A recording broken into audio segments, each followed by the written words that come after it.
Dobrý večer, je 17. decembra, posledný deň v Prahe a Boris vám povie, kde je pravda. Boris, môžete nám povedať, kde je pravda? Mnohí filozofia sa pýtajú, kde je pravda.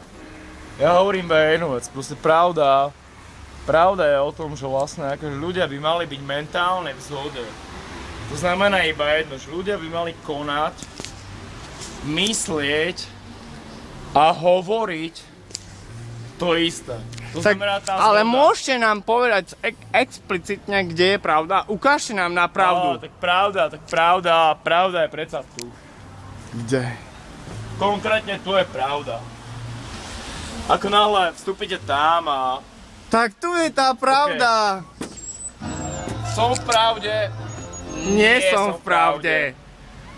Som v pravde. nadýchol som sa pravdy, Nie nenadýchol som som v sa pravde. pravdy. O tom to je iba. Ďakujem pekne. Zmonitorujeme čašníka, ktorý ušiel. A ja tiež viem, kde je pravda.